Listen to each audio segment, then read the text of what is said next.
barandabona umuntu kumara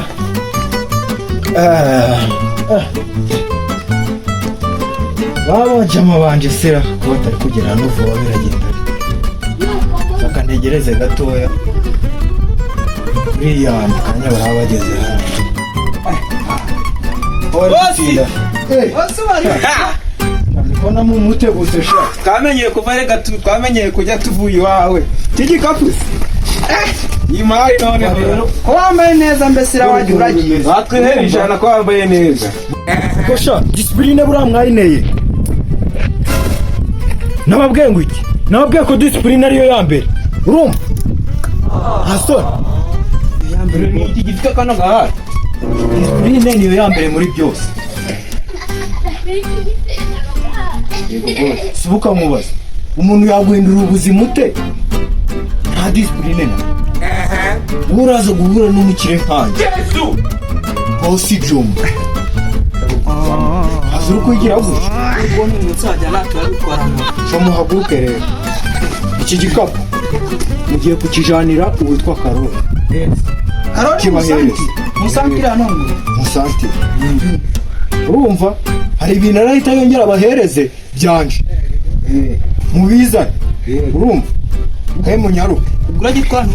uramana munyaruke mugende murakukanwa mwese mugende murakirana mwese ariko muzahite mwihuta urumva uraduhangara ushyira mu ya discipline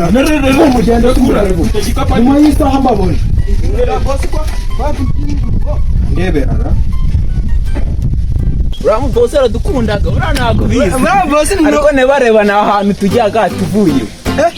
je none na rosi twatwago amafaranga gakatuzo changa huyu the boss wangana dore ntabwo imarize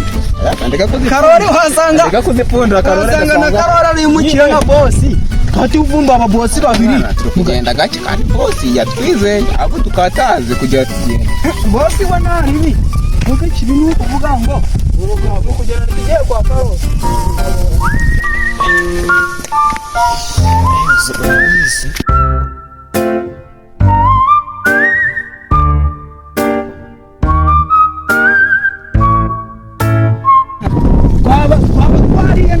Ekato uva muzamba byi iki muzamba byi Utesha komera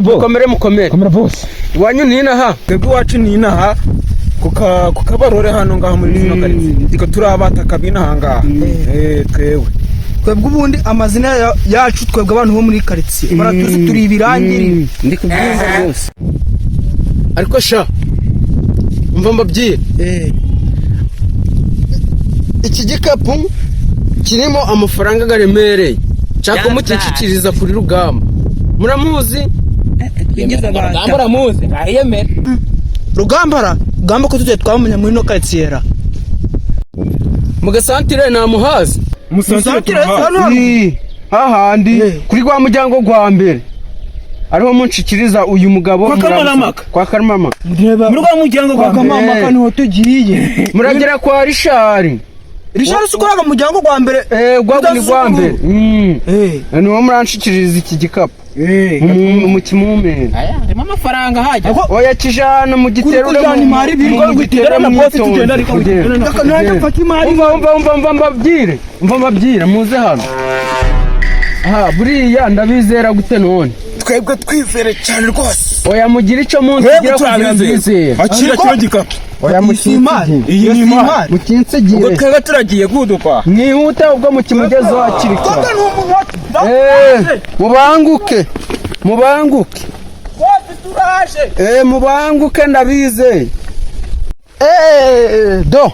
icyo uyu munsi ndagitsinze nukuri ndagitsinze rwose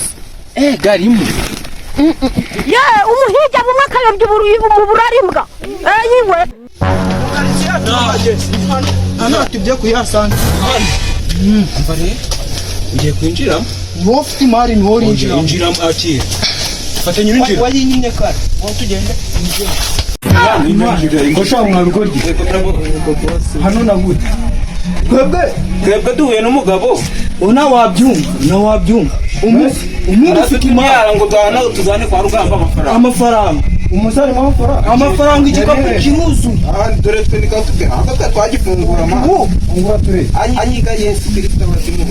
ndebera bya abatundure mwamba kuninda mbi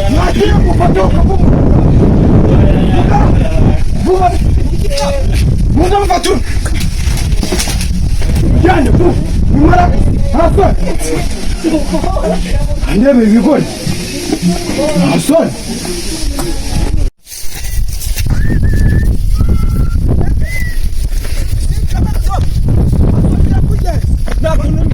Nakuja anyuze nakubwanga inyoni kwerekeye kera nk'ejo